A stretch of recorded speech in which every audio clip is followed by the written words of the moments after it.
That's something that we've discussed numerous times about going back after, and we just never have.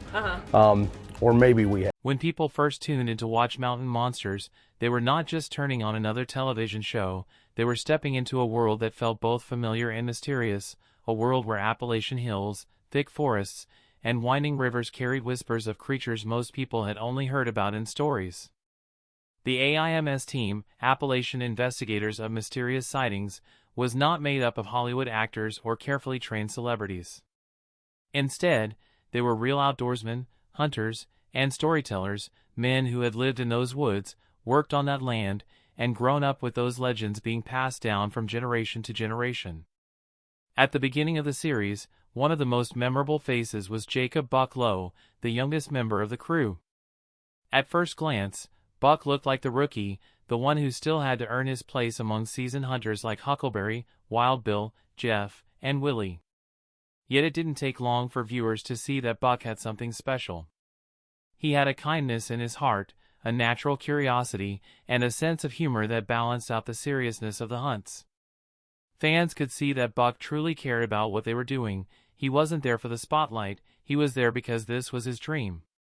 He had grown up with these stories, and now he was chasing them with a team of brothers he deeply respected.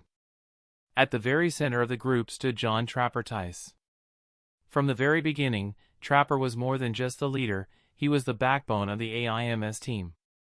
He was the one who reminded everyone that their work wasn't just about capturing creatures on camera or putting together traps for TV audiences. For Trapper, it was about respect, respect for the land, respect for the folklore, and respect for the people of Appalachia who carried these stories in their hearts. He had lived long enough to see his culture sometimes mocked or dismissed, and he wanted Mountain Monsters to be different. He wanted it to honor Appalachia, not exploit it. Buck quickly became like a son to him. On screen, it might have looked like simple teamwork, but behind the scenes, Trapper was constantly teaching Buck. He taught him how to lead, how to think, how to carry the responsibility of being someone others would follow. Buck listened, absorbed every lesson, and grew. As the seasons went on, fans began noticing Buck's transformation. He was no longer the rookie. He became more confident, more thoughtful, and more central to the team. His bond with the others grew stronger, and his presence gave younger viewers someone to connect with.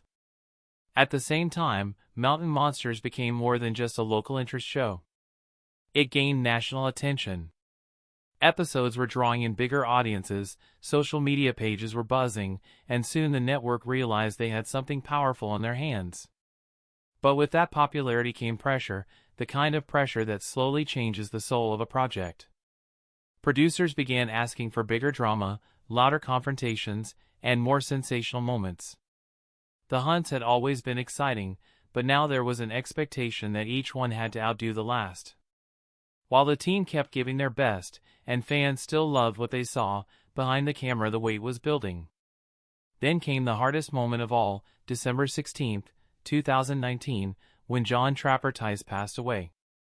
The man who had held the team together, the mentor who had shaped Buck's journey, was gone. For the AIMS crew, this wasn't just the loss of a co-star, it was the loss of a brother, a leader, and a moral compass. For Buck, it was even deeper. He had lost the person who had guided him through this world, who had trusted him with the promise of keeping the show's integrity alive. That grief did not go away, even when the cameras kept rolling. Season 8 went forward, but the absence of Trapper was like a shadow over everything they did. Fans could feel it. Buck himself carried the weight, but he kept pushing on, determined to honor the man who had believed in him. What viewers didn't know, however, was that the pressure from the network and the grief of losing Trapper were about to collide, and when they did, it would change the fate of Mountain Monsters forever. By the time Mountain Monsters reached its 8th season, the show had grown from a simple regional mystery series into one of the Travel Channel's most watched programs. On the surface, things looked incredible. Fans were excited, the hunts seemed bigger than ever, and each episode promised dramatic evidence of legendary creatures like Bigfoot. But behind the curtain, the AIMS team was struggling with something far more complicated than viewers realized. Television networks, especially those hungry for ratings, often push reality shows into directions that blur the line between truth and entertainment. For Buck and his team, this was a dangerous place to be. What had once been about folklore, culture, and genuine mystery was slowly being shaped into something flashier, something more artificial. The network wanted more drama between team members, more stage suspense, and more special effects to keep audiences hooked. They started trimming down hours of patient investigation into a few minutes of jump scares. They suggested storylines that felt scripted rather than authentic. And when it came to the creatures themselves, there was increasing pressure to make things look bigger, louder, and scarier, even if it meant sacrificing the honesty that had made the show special in the first place. Buck began to feel torn. On one hand, he knew that entertainment required some drama and energy. On the other, he remembered Trapper's words, always respect the land and the people, and never sell your soul for the cameras. The breaking point came after the filming of Season 8. The final episode ended with one of the most shocking moments in the show's history, what looked like real evidence of Bigfoot in the Tigard Valley. Fans were ecstatic. Social media exploded. Everyone assumed Season 9 was around the corner. But when the cameras stopped rolling, Buck and the team were called into a meeting with network executives. It was in that room where the future of Mountain Monsters was laid out, and it was not what Buck wanted to hear. The network's new plan involved moving even further away from authentic investigations. They wanted scripted witnesses, staged sets, and even computer-generated monsters. In short, they wanted to turn Mountain Monsters into a fully manufactured product, something closer to a fictional series than a reality-based show. For some people, this would have been an easy decision. It meant money, job security, and more fame. But for Buck, Huckleberry, Wild Bill, and the rest of the crew, it was a betrayal. Trapper had built the foundation of the show on integrity, on representing Appalachian culture honestly, and on honoring the mysteries in a way that felt real. Turning it into something fake would have destroyed everything they had stood for. Buck thought back to the final conversations he had with Trapper, especially one where Trapper reminded him that sometimes, the hardest choice is the right one. Don't be afraid to walk away if it no longer serves its purpose. Those words echoed in his mind as he looked around the room at his team. And so, when faced with the choice between money and integrity, Buck chose integrity. The team decided together that they would not continue if it meant selling out their values. That decision shocked the network. After all, the show was still popular, and fans were expecting more. But for the AIMS crew, it was the only way to truly honor Trapper's memory. That is why Season 8 ended on a cliffhanger that was never resolved. Fans waited, speculated, and hoped for news, but none came. The truth was simple: Mountain Monsters was over.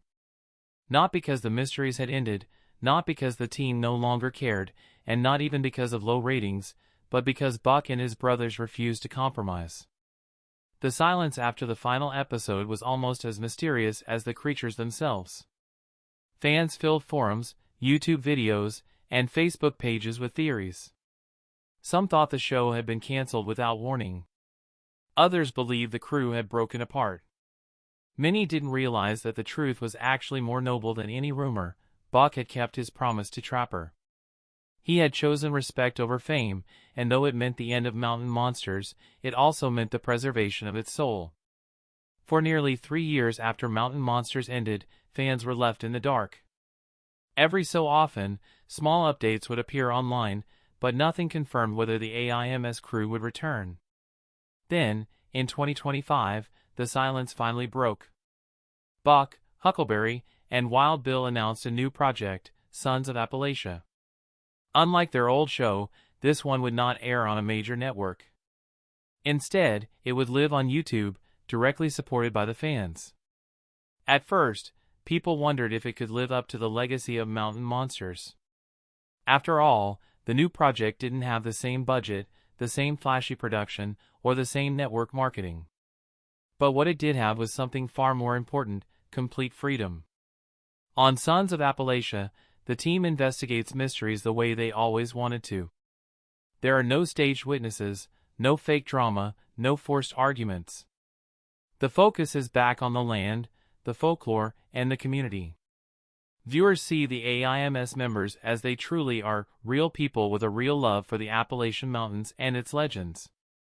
Buck, now older and wiser, carries himself with the quiet strength of a man who has walked through both success and sacrifice.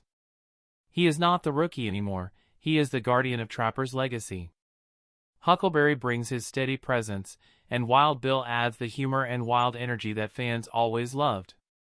Together, they prove that even without Hollywood lights, their bond and their mission still shine just as bright.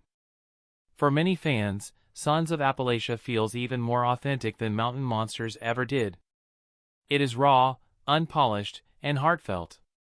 It may not reach millions overnight, but those who watch know they are seeing the truth. Buck has often said that this project is about giving back to the culture that raised them, about keeping Appalachian traditions alive, and about showing the world that these stories matter. Trapper's spirit lingers in every investigation, every campfire talk, every decision to put honesty above spectacle. And this is why the story of Mountain Monsters matters so much. It is not just about chasing Bigfoot or filming exciting hunts. It is about integrity, loyalty, and the courage to walk away from easy fame when it no longer feels right. For Buck Jacob Lowe, the promise he made to Trapper shaped every choice he made. And while fans may never get a Season 9 in the way they once imagined, they are now getting something even more valuable: real storytelling, true respect for Appalachian culture, and a team that remains united in its purpose. So when people ask, why won't Mountain Monsters return, the answer is simple but powerful. It is because some things are more important than television. Because for Buck and his brothers, Trapper's legacy mattered more than ratings. Because authenticity mattered more than money. And because the real story was never about the creatures themselves, it was about the people who carried those stories in their hearts, and the team that chose to honor them. Today, as Sons of Appalachia grows, fans are reminded of what first drew them to Mountain Monsters: not the flash, not the cliffhangers, but the feeling of family, tradition, and mystery that will never fade. The hunt continues, but now, it is on their terms, the way Trapper would have wanted. Long before television crews carried cameras into the thick forests of West Virginia, long before the internet allowed stories to spread instantly around the globe, the people of Appalachia were already keeping legends alive. These mountains are old, some of the oldest in the world, and with that age comes history, mystery, and traditions that run deeper than the soil itself. Families who lived here for generations didn't just see the forests as a backdrop to daily life. They saw them as living, breathing worlds filled with both beauty and danger. On quiet nights, when the crickets sang and the owls called out across the hills, parents and grandparents told children stories that had been passed down for centuries. Some of those stories warned about wild animals and treacherous terrain, while others spoke of creatures that live beyond human understanding. Bigfoot, the Mothman, the Wampus Cat, the Grafton Monster, Sheepsquatch, these weren't just campfire tales for entertainment. For many, they were reminders that the world is still filled with mysteries that science cannot fully explain. That cultural foundation is what made Mountain Monsters resonate so strongly with audiences. When the show first aired, people across America, and even across the world, felt something refreshing about it. It wasn't slick or overly polished like many Hollywood productions. It wasn't made up of actors reading lines from a script. It was a group of real Appalachian outdoorsmen doing what they had always done: hunting, tracking, investigating, and sharing their stories. For the people of Appalachia, it felt like representation, a chance for their voices and traditions to be heard on a bigger stage. For outsiders, it felt like an authentic glimpse into a culture often ignored or misunderstood. The appeal wasn't just the promise of seeing mysterious creatures on screen, it was the honesty of watching people who believed in what they were doing. And at the heart of all of this was Buck Jacob Lowe. From the very beginning, Buck stood out. He wasn't the loudest, he wasn't the most experienced, and he didn't carry himself with the same rugged toughness as some of the older team members. But what he did have was sincerity. He was curious, respectful, and willing to learn. For viewers, Buck was someone they could relate to. Most of us watching had never tracked a monster through the woods at night, but we could imagine ourselves in Buck's shoes, eager, excited, and a little nervous. In a way, he became the audience's doorway into the world of mountain monsters. But Buck's story also became something larger than television. His journey reflects a theme that runs through many cultures, especially Appalachian culture, the passing down of knowledge from one generation to the next.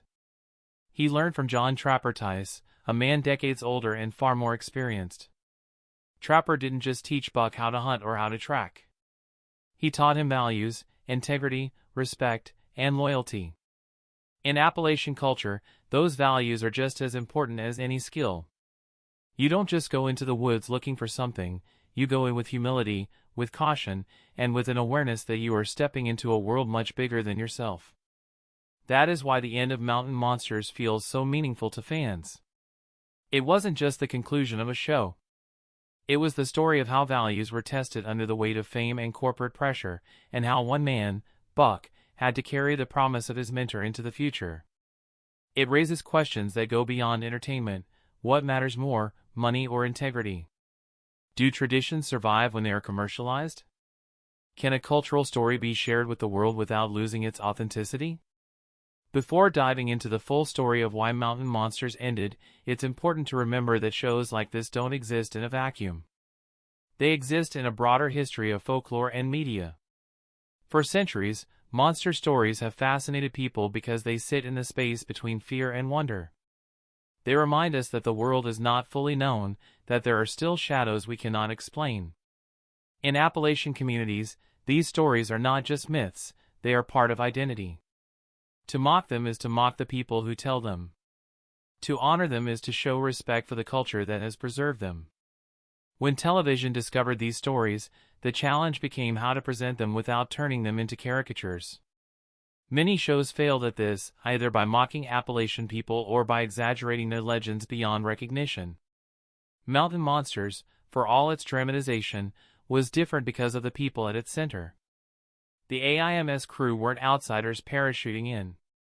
They were insiders, locals who lived the life they were showing. That made a difference. And Buck, though younger and less experienced, became a bridge between generations, between the old guard of Trapper and the future of the team. This context makes the eventual decision to end Mountain Monsters far more powerful. It wasn't canceled because no one cared. In fact, people cared deeply. It wasn't canceled because it failed. On the contrary, it was one of the network's most successful shows. It ended because the people at its heart refused to let it become something fake. That kind of decision is rare in television, where money almost always wins. But for Buck, it wasn't really a choice. It was a responsibility, one he had inherited the moment Trapper trusted him to carry the legacy forward. And so, when fans later learned the truth, the story of Buck and the AIMS crew became more than just entertainment gossip. It became a lesson about values, about promises, and about the cost of integrity. That is why, even years later, people still ask about it. They want to know what happened, not just because they missed the show, but because they want to understand the meaning behind its ending. With that background in mind, let's now step into the full story, how Buck rose from rookie to leader, how Trapper's passing changed everything, how corporate pressure nearly derailed their purpose, and how Buck's final decision, to honor integrity over fame, ended one chapter but began another with Sons of Appalachia. Before the cameras ever rolled and before the world even heard the name Mountain Monsters, the Appalachian Mountains already carried stories in every hollow and ridge. These mountains are among the oldest on Earth, and for centuries, they have been home to people whose lives were tied closely to the land. Life here was never easy. Long winters, steep hillsides, and dense forests shaped a culture built on resilience. But alongside that toughness grew something else, a tradition of storytelling. Families passed tales down through generations, using them to explain the mysteries of the world around them. Some stories were warnings, teaching children to respect the wilderness.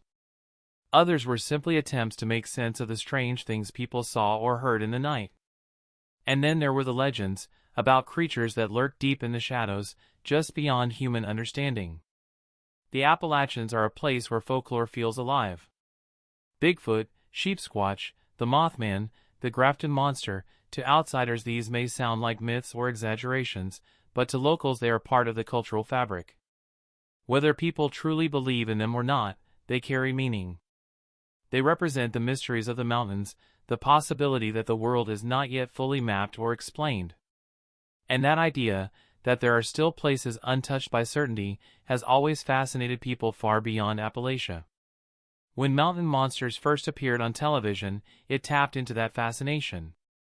The show wasn't just about hunting creatures, it was about representing a culture that rarely made it onto national screens.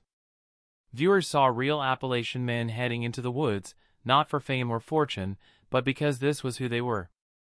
Their work carried the weight of tradition, of community, of stories that had been told for centuries.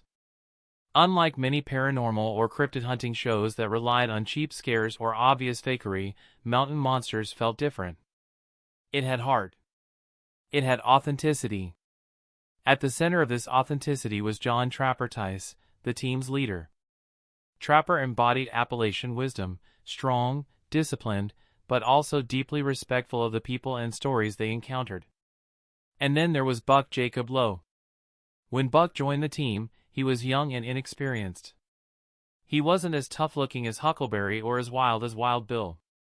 But he was eager to learn, and his sincerity made him instantly relatable to viewers.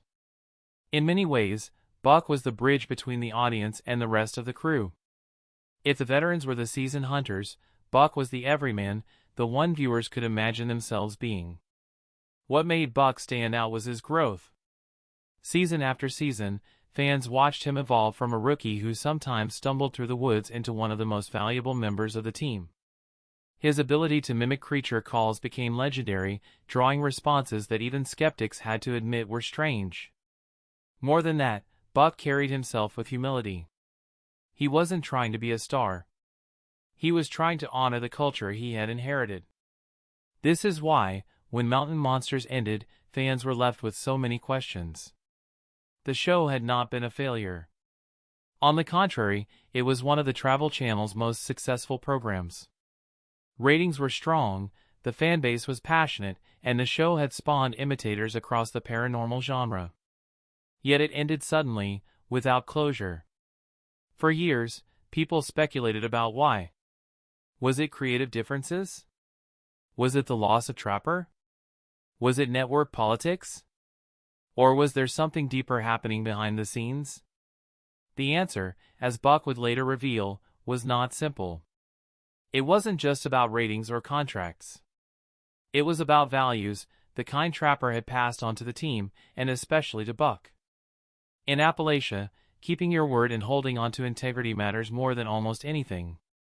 And when Buck found himself facing pressure to compromise those values, he knew he had a choice to make. That choice is what makes this story so powerful. It's not just about why a TV show ended. It's about what happens when ordinary people are asked to trade authenticity for entertainment, and what it costs to say no. Buck's decision connects to something much larger, the struggle to protect culture in a world where everything is turned into content, where even the most sacred traditions risk becoming just another product to sell. For fans, hearing Buck's truth years later was both heartbreaking and inspiring. Heartbreaking, because it meant Mountain Monsters would not return in the form they loved. Inspiring, because it showed that the people at the heart of the show cared more about honesty than money. In a television industry where most decisions come down to profit, that kind of integrity is rare. But before we dive into the details of Buck's shocking explanation, we need to understand the road that led him there, from rookie team member to reluctant leader, from apprentice under Trapper's guidance to the man responsible for carrying his legacy forward. Only by seeing that full journey can we appreciate the weight of the decision he made, and why it still matters today. With that in mind, let's step into the story of Buck Jacob Lowe, the AIMS crew, and the truth behind why Mountain Monsters came to an end, a truth that shocked fans but also revealed something timeless about values, promises, and the mysteries of the Appalachian Mountains. The Appalachian Mountains have always carried an air of mystery. For generations, families living deep in the hills passed down stories of strange creatures and unexplained events. These tales weren't just bedtime stories, they were warnings, lessons, and reminders that the wilderness held secrets far beyond human understanding. When Mountain Monsters first aired, it tapped into that very tradition. It wasn't simply a TV show, it was a reflection of Appalachian folklore brought to life. Viewers were drawn not only to the mysteries of Bigfoot, Sheepsquatch, and Mothman, but also to the men who chased those legends with grit, humor, and heart. At the center of this team was John Trapper Tice, a leader respected for his wisdom and toughness, and alongside him was Jacob Lowe, the youngest member who quickly grew into a fan favorite. Buck's journey from rookie to vital team player gave the audience someone to connect with on a personal level. But when the show ended suddenly, fans were left searching for answers. Years later, Buck finally revealed the truth, a story that was both shocking and deeply human.